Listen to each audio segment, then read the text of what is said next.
बहुत समय पहले की बात है। सुंदरवन जंगल में सोना नाम की बाज रहा करती थी, जो एक तांत्रिक थी। वह जंगल के सबसे ऊंचे पर्वत पर पेड़ के पास वाली गुफा में रहती थी।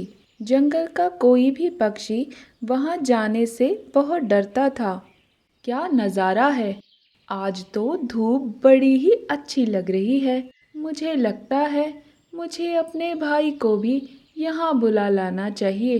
वैसे भी शहर के पास वाले जंगल में उसे कहाँ ये आराम मिलता होगा। वहाँ तो प्रदूषण के कारण धूप भी नहीं आती होगी। और यहाँ देखो, मैं कितने मज़े से अपना जीवन जी रहा हूँ। हम दोनों भाई साथ में मिलकर बहुत मज़े करेंगे। आज ही मैं रिक्शा लेकर उसके पास जाता हूँ। कालू कौवा अपने भाई कालू कलवे को लेने शहर के जंगल की तरफ उड़ जाता है। रास्ते में उसे वह गुफा नजर आती है। अरे अरे, यहाँ से नहीं जाऊँगा। यहाँ से वो तांत्रिक सोनाबाज मेरा रास्ता ना रोक ले। जाता हूँ, दूसरी तरफ से जाता हूँ। कालू कौवा अपने रिक्शे को घुमाकर दूसरी तरफ से शहर के जंगल में पहुंच जाता है। अरे कहाँ हो कलवे? हाँ भाई बोलो, कैसे आना हुआ आज? भाई मैं तो तुझे लेने आया हूँ। तेरी भाभी भी बहुत समय से तुझे याद कर रही है। कह रही थी तुझे लाने को। सोचा दोनों भाई वहाँ जाके जंगल में मज़े करेंगे। यहाँ तो तुझे कुछ भी नसीब नहीं होगा। वहाँ सुंदरवन जंगल में हर रोज़ नया सा लगता है। अच्छा ठीक है भाई, मैं भी चलता हूँ साथ में। वैसे भी कई दिनों से मैं भी वहीं आने की सोच रहा था। दोनों भाई जंगल के लिए उड़ जाते हैं। तभी कालू अपना उड़न रिक्शा दूसरे रास्ते से मोड़ लेता है। तब कालू कौवा कहता है, अरे कालू भैया, यहाँ से क्यों जा रहे हैं हम? उस पहाड़ी वाले रास्ते से चलिए ना, वहाँ से हमें छोटा रास्ता पड़ेगा। अरे नहीं नहीं, वहाँ से नहीं जाएंगे हम। वो रास्ते से जो भी जाएगा वह बच नहीं पाएगा। चल, तू मेरे साथ चल। दोनों भाई चुपचाप वहाँ से निकल जाते। घर पहुँचकर दोनों खाना खाकर बातें करते हैं। तभी टिंकी और मीनू काकी आती है। कलवे भैया, बड़े दिनों बाद दिखे आज तो। आज ही मौसी ने बताया कि आप आए हैं, तो हम मिलने चले आए। टीनू मौसी के पेट में कोई बात नहीं पचती। कैसे हो कलवे? अब यहीं रहोगे ना? हाँ काकी, यही रहूंगा। भैया ने यही रहने बुला लिया। सोचा मैं भी उनके साथ कुछ दिन रह लूंगा तो अच्छा रहेगा। तभी एक जोरदार आवाज आती है, जिसे सुनकर सभी डर जाते हैं। अरे ये क्या भैया, ये कैसी आवाज थी? और वो भी इतनी भयानक? यही तो आवाज है कलवे। रास्ते में जिस ओर से तू आने का कह रहा था, वहाँ पर अब एक तांत्रिक बाज रहती है। उम्र में वो जंगल में सबसे बड़ी है, पर उसकी ऊर्जा के सामने कोई नहीं टिक पाता। उल्लू महाराज ने भी अपने सैनिकों से वहां हमला करवाया, पर उसने उन्हीं सैनिकों की लाशें जंगल के बीच में टांग दी। तुम उस ओर मत जाना कलवे, वरना वो तुम्हारा भी शिकार कर लेगी। उसके जादू से आज तक कोई नहीं बचा है। जंगल के सभी पक्षी वहां जाने से डरते हैं। यह सब सुनकर कलुआ डर जाता है, पर वह कुछ कह नहीं पाता। टिंकी और मीनू वापस चले जाते हैं। सुबह होती है। कालू और कलवा दोनों पेड़ पे लेटे हुए धूप के मज़े ले रहे थे। तभी गुल्लू तोता आता है। अरे दोनों भाई धूप के मज़े ले रहे हो? वहाँ जंगल के राजा उल्लू ने हमें बुलाया है। जंगल में सभा बैठी है। चलो सभी वहीं चलते हैं। जंगल के राजा ने सभा बुलाई थी। सभी पक्षी वहां आ गए थे। महाराज ने जंगल में बढ़ते हुए तांत्रिक बाज के खौफ के चलते उस बाज को मारने का एक तरकीब सोची है। सभी सैनिकों की बात टकटकी लगाकर सुनने लगे। उस तांत्रिक बाज की शक्ति उसकी गुफा में रहने वाली एक तितली में है, जो एक जादुई पिंजरे में कैद है। वह तितली जब उस पिंजरे से बाहर आ जाएगी तो तांत्रिक बाज की शक्तियां खत्म हो जाएंगी और वह एक साधारण बाज बन जाएगी। उसकी उम्र को देखते हुए वह ज्यादा दिन जी नहीं पाएगी। प्लान के मुताबिक उसमें जंगल का कोई भी एक पक्षी उस तांत्रिक बाज के पास जाएगा और उसे उलझाएगा।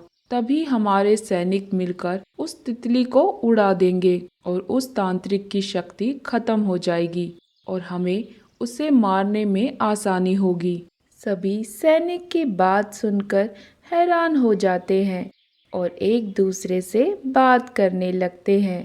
पर महाराज, उस भयानक तांत्रिक के पास आखिर कौन सा पक्षी जाएगा? हमने उसका हल भी सोच लिया है।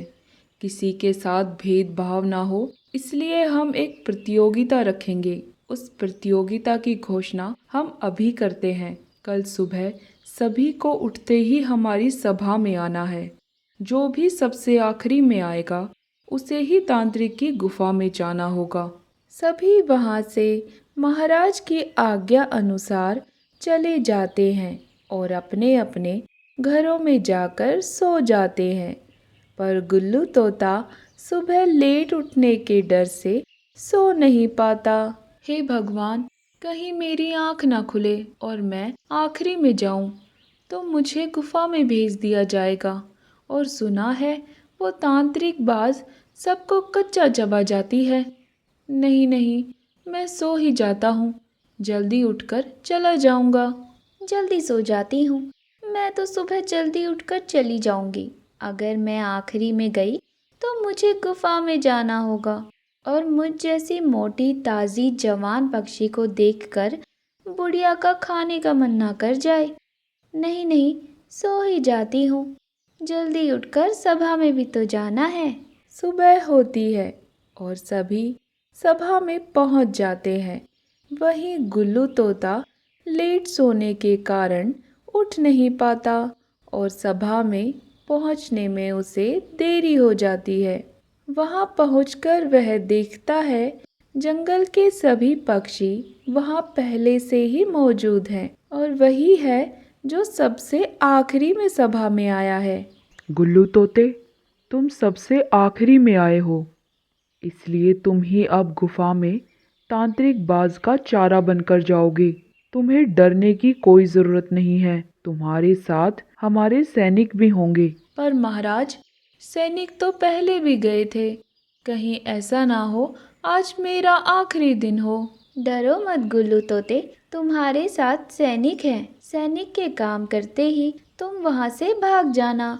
हाँ गुल्लू तोते, मैं अगर आखिरी में आती तो मैं ही जाती। अभी महाराज का हुक्म टाल भी तो नहीं सकते।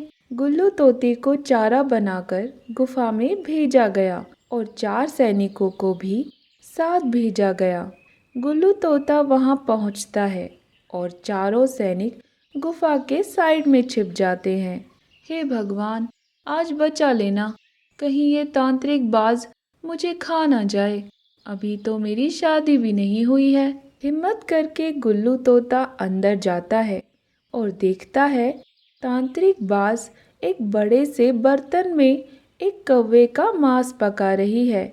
वहीं पास में एक तितली सोने के पिंजरे में है। सैनिक धीरे धीरे अंदर की ओर जाते हैं और एक पत्थर के टुकड़े के पीछे छिप जाते हैं। कौन आया है आज मेरी गुफा में?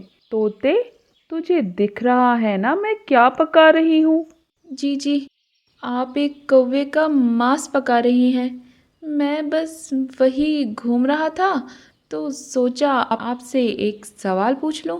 अच्छा, एक नन्हा सा तोता मेरे पास आया है, वो भी मुझसे सवाल करने।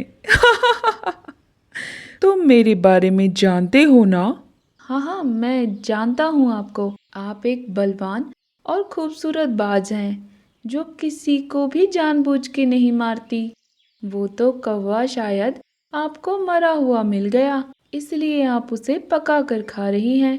गुल्लू तोता तांत्रिक बाज को अपनी बातों में उलझाए हुए था। तभी सैनिक धीरे धीरे उस पिंजरे तक पहुंचने वाले थे कि तभी उनसे एक बर्तन गिर जाता है और तांत्रिक बाज की नज़र उन सैनिक पर जाती है।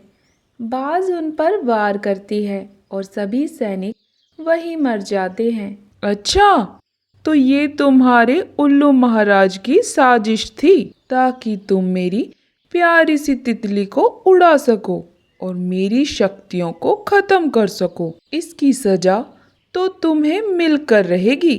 नहीं नहीं तांत्रिक बाज, मैंने तो अभी आपकी तारीफ की है। मुझ जैसे छोटे से तोते को मारकर आपका पेट नहीं भरेगा। इतने सालों बाद किसी ने मेरी इतनी तारीफ की है। मैं तुम्हें मारूंगी नहीं, क्योंकि मैं कुछ और ही करने वाली हूँ तुम्हारे साथ। बाज थोड़ी देर सोचकर अपना जादू दिखाती है और पूरी गुफा में रोशनी फैल जाती है। वह रोशनी देखकर जंगल के पक्षी खुश हो जाते हैं।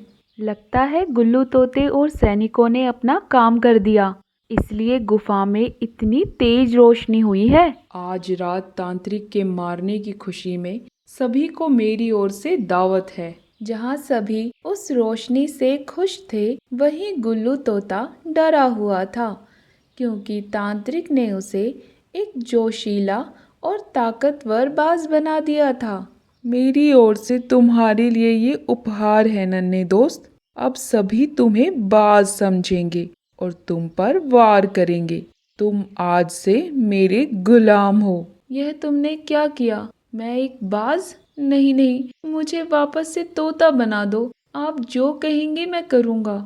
अब तुम बाज ही बने रहोगे। तुम इन सभी सैनिकों को जंगल के बीच में गिरा आओ। मैं चाहती हूँ जंगल में मेरा खौफ बना रहे, ताकि आज के बाद कोई भी पक्षी मेरी ओर आने की जरूरत ना करे। गुल्लू तोता ना चाहते हुए भी उन सभी सैनिकों को अपने पंजों में उठाकर जंगल के बीच में गिरा देता है, जिन्हें देखकर जंगल के सभी पक्षियों में खौफ की लहर आ जाती है। ये क्या? उसने सभी सैनिकों को कितनी बेरहमी से मार दिया है। और गुल्लू तोता कहाँ है? इन सभी में गुल्लू तोता नहीं है। लगता है उसे तांत्रिक बाज ने खा लिया। कालू भाई, यहाँ के हाल देखकर मुझे लग रहा है मुझे वापस अपने घर चले जाना चाहिए। नहीं, हमें गुल्लू तोते को बचाना होगा, वरना वह तांत्रिक डायन उसे भी खा जाएगी। हाँ टिंकी, तुम सही कह रही हो। हमें गुल्लू तोते की मदद करनी होगी, वरना वह तांत्रिक बाज उसे खा जाएगी। तुम ये सब क्या कह रही हो? इतनी ताकतवर बाज के पास हम जाके क्या करेंगे? वो हमें भी कच्चा चबा जाएगी। हमारे पास कोई शक्ति भी नहीं है जो हम उससे लड़ सकें। हमें कैसे भी करके वहाँ जाके उस तितली को उड़ाना होगा। तांत्रिक अपने आप मर जाएगी। पर वहाँ अब एक बाज नहीं, 2 बाज हैं। देखा नहीं, आज जो बाज इन सैनिकों को गिराकर गया है, वो कितना ताकतवर था। कुछ भी हो, हमें कैसे भी गुल्लू तोते को बचाना होगा, चाहे हमारे पास कोई शक्ति हो या ना हो। ठीक है टिंकी, हम तुम्हारे साथ चलते हैं गुल्लू तोते को बचाने। हाँ, मैं भी चलूँगा गुफा में उस तांत्रिक से लड़ने। ठीक है, आज रात ही को हम गुफा में जाएंगे और उस तितली को आज़ाद करेंगे। हम सभी के बल से तांत्रिक बाज जरूर हार जाएगी। सब रात होने का इंतज़ार करते हैं। रात होती है और सभी गुफा के बाहर आके खड़े हो जाते हैं। हम धीरे धीरे गुफा में चलेंगे, तुम सभी मेरे पीछे आओ। सभी धीरे धीरे टिंकी के पीछे आते हैं और गुफा में घुसने के बाद देखते हैं तांत्रिक बाज सो रही है और उसी के पास दूसरा बाज भी सो रहा है। सभी गुल्लू तोते की तलाश करते हैं, पर वह उसे वहाँ नहीं मिलता। टिंकी धीरे धीरे पिंजरे के पास जाती है और तितली को आज़ाद करने लगती है। तभी तांत्रिक बाज जग जाती है और गुस्से में टिंकी की ओर देखकर जादू करने वाली थी। तभी गुल्लू तोता तांत्रिक बाज को पकड़कर गिरा देता है। टिंकी, जल्दी करो और उस तितली को आज़ाद करो, तभी इस तांत्रिक बाज की शक्तियाँ खत्म होगी। टिंकी पिंजरे को खोल देती है और तितली उड़कर गायब हो जाती है। तितली के गायब होते ही तांत्रिक बाज राख बन जाती है और गुल्लू तोता अपने असली रूप में आ जाता है। इस तांत्रिक बाज ने मुझे अपने जैसा बना लिया था। मैं अगर तुम्हारे पास आता तो तुम मुझे नहीं पहचानते, इसलिए ना चाहते हुए भी मुझे इसका गुलाम बनना पड़ा। तुम सब ने मुझे बचा लिया। तुम सब मेरे सच्चे दोस्त हो। अब सब ठीक हो गया है। अब हम इस तांत्रिक बाज से आज़ाद हो गए हैं। शुक्र है तांत्रिक बाज ने मुझे नहीं देखा, वरना अपनी जैसी डरावनी बाज बना देती। सभी टीनू मौसी की बात सुनकर हंसने लगे और वहाँ से जंगल चले गए। ऐसी मज़ेदार कहानियाँ देखने के लिए हमारे चैनल को सब्सक्राइब करें और बेल आइकन दबाना ना भूलें।